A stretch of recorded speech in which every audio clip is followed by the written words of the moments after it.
کراچی کے ساحل جو ہیں وہ بھی اس وقت سائیکلون کی زد میں سمندری طوفان بپر جوائے پاکستانی ساحلی پٹی کے قریب پہنچ چکا ہے۔ ساتھ ہی ساتھ جو بپر جوائے ہے اس کا ساحلی علاقوں سے فاصلہ 120 کلومیٹر رہ گیا ہے، جبکہ خطرناک طوفان کے گرد اس وقت 30 فٹ بلند لہریں ہیں اور جناب 170 کلومیٹر فی گھنٹہ کی رفتار سے ہوائیں چل رہی ہے۔ سمندر میں طغیانی ہے اور کراچی سمیت سندھ کے ساحلی علاقے اس سمندری طوفان کی زد میں ہیں، اس کے رڈار پہ ہیں۔ ٹھٹھا، بدین، سجاول اور گرد و نواح میں بھی تیز ہواؤں کے ساتھ بارش اس وقت ہو رہی ہے۔ نشیبی علاقے بھی زیر آب آنے کا خدشہ ہے۔ پاکستان موسمیاتی تبدیلیوں کے لیے گراؤنڈ زیرو بن چکا ہے۔ سوال ہمارا یہ ہے کہ کیا ہم اس موسمیاتی آفت سے نمٹنے کے لیے تیار ہیں یا نہیں؟ نصیر واگا صاحب۔ نہ تو ہمارے ملک میں اس طرح کا کوئی نظام ہے۔ اس کی سب سے بڑی مثال یہ ہے کہ جب وزارتیں بٹ رہی ہوتی ہیں نا تو محکمہ موسمیات کی جو وزارت ہے وہ کوئی بندہ لینے کو تیار ہی نہیں ہوتا، کیونکہ آپ سمجھ رہے ہیں کہ اس میں ملتا کچھ نہیں ہے۔ ہر شخص یہ چاہتا ہے مجھے وزارت داخلہ مل جائے، مجھے وزارت خارجہ مل جائے، مجھے وزارت قانون مل جائے۔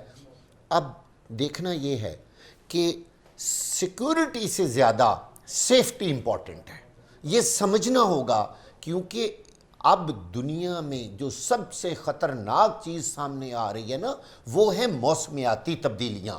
آپ باقی دشمن کا تو مقابلہ کر سکتے ہیں، آپ دہشت گردی کا مقابلہ کر سکتے ہیں، آپ دوسرے دشمنوں کی ہر طرح سے کلاکما کر سکتے ہیں، لیکن قدرتی آفات کو آپ کسی طرح بھی ٹیکل نہیں کر سکتے، کیونکہ یہ اللہ تعالیٰ کی طرف سے آ جاتی ہیں۔ موسمیاتی تبدیلیوں میں اس طرح ہوتا رہتا ہے۔ اب ایک بڑی اہم بات آپ کو میں بتاؤں کہ جو چیف میٹرولوجسٹ ہیں ان کو کسی قسم کا بیان دینے سے روک دیا گیا ہے۔ ڈیزاسٹر مینجمنٹ اتھارٹی نے، دوسرے اعلیٰ حکام نے ان کو کہا ہے آپ نے اس بات پر نہیں بولنا۔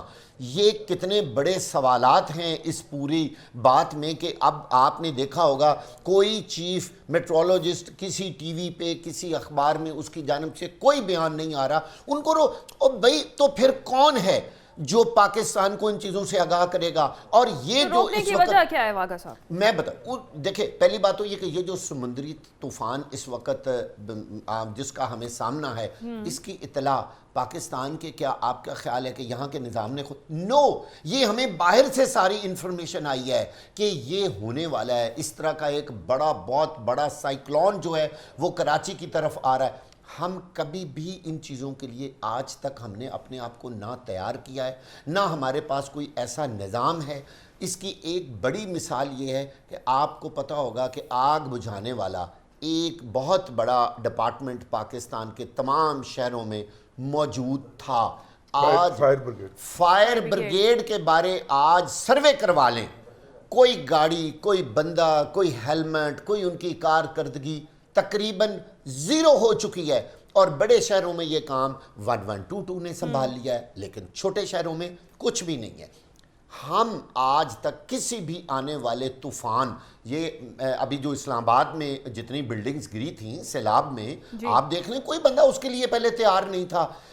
ہم سیکیورٹی کی بجائے اگر سیفٹی کو امپورٹنس دیں اور سیفٹی پر کام کریں، قبل از وقت ان مسائل کو ہم دیکھیں کہ اگر یہ ہوا تو ہم اس کو کس طرح ٹیکل کریں گے۔ آپ نے سوال کیا تھا کہ یہ کیوں نہیں ان کو سامنے آنے دے رہا ہے۔ بھائی عوام کو آگاہی تو دیں۔